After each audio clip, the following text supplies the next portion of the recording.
जय भीम, नमो बुद्धाय।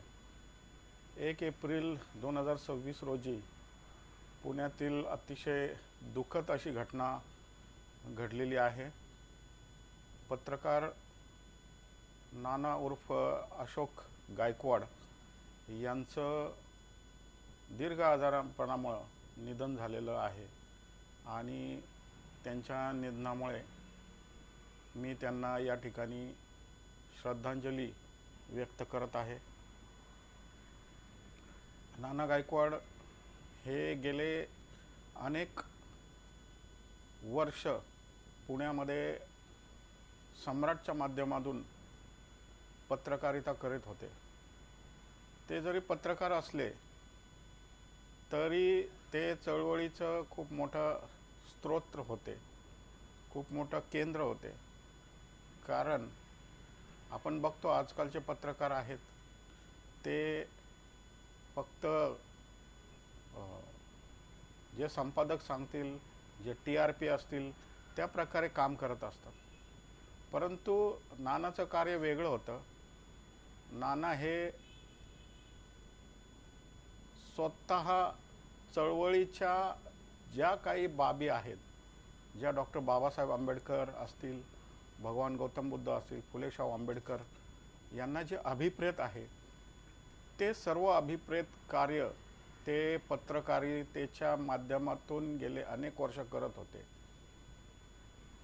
पुणे विद्यापीठातील जे बांधलेलं बुद्ध विहार आहे ते बुद्ध विहार फक्त आणि फक्त नाना यांच्या प्रयत्नातून त्या ठिकाणी एवढं मोठं बुद्ध विहार साकारलं गेलेलं आहे।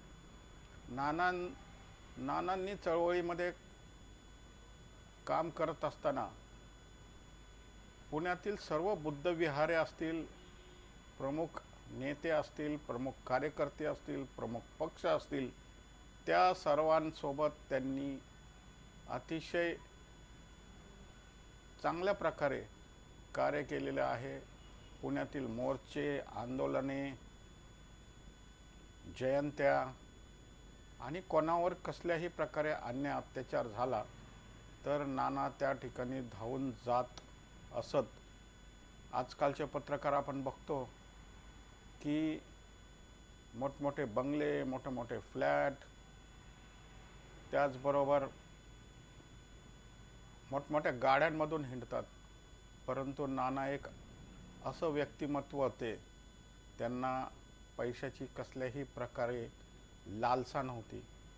स्वतःचं घर हे पत्राचं असून सुद्धा नानांनी कधीही पैशाचा लोभ केला नाही। बुद्धांच्या मार्गावर चालले, ते बाबासाहेबांच्या मार्गावर चालले आणि पैशाला किंमत न देता त्यांनी मानवतेला किंमत दिलेली आहे। त्यांच्या घरामध्ये इतके पुरस्कार आणि इतके सन्मानचिन्ह होते की ते सन्मानचिन्ह ठेवण्यासाठी त्यांच्या जे पत्र्याचं घर होतं, जे घर गळत असतं, जे घर पत्र्याचं होतं, उन्हामध्ये त्या घरात आपण बसू शकत नव्हतो, थंडीमध्ये त्या घरात आपण थांबू शकत नव्हतो, राहू शकत नाही, अशा प्रकारचं त्यांचं घर होतं। तरीही समाजात वावरत असताना एखाद्या मोठ्या श्रीमंत माणसासारखं ते वागत असत, हसत खेळून राहत असत। अशा प्रकारे नाना होते। एखाद्याच्या बंगल्यामध्ये जेवढे पुरस्कार नसतील तेवढे पुरस्कार नानांच्या घरामध्ये होते।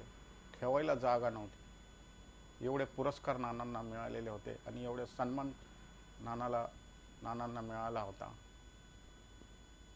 नानांनी मला गेले अनेक वर्ष पत्रकारिता शिकवली।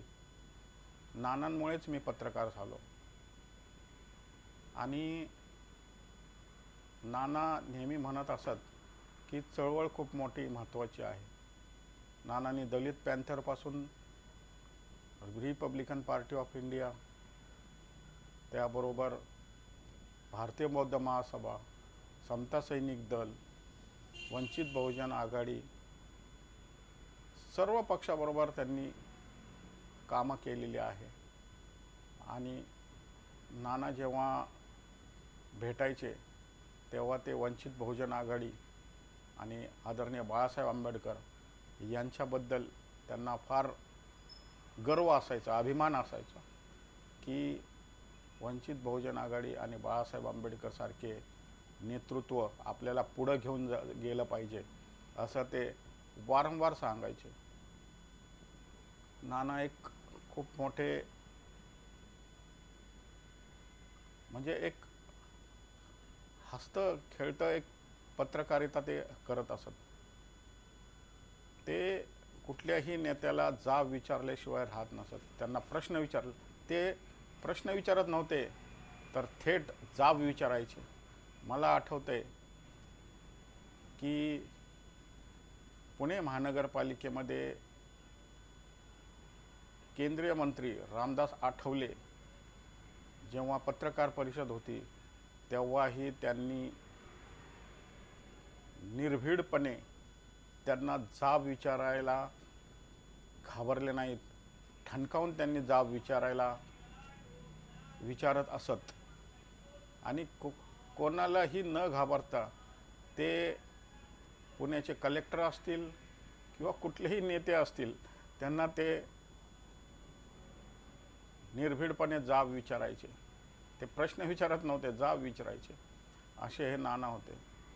आणि खरंच नाना गेल्यामुळे चळवळीचं आणि आम्हा पत्रकारांचं खूप नुकसान झालेलं आहे. मी नानांना आदरांजली वाहतो चव्हाण कुटुंबियातर्फे आणि सम्यक क्रांती चॅनलतर्फे. नमो बुद्धाय.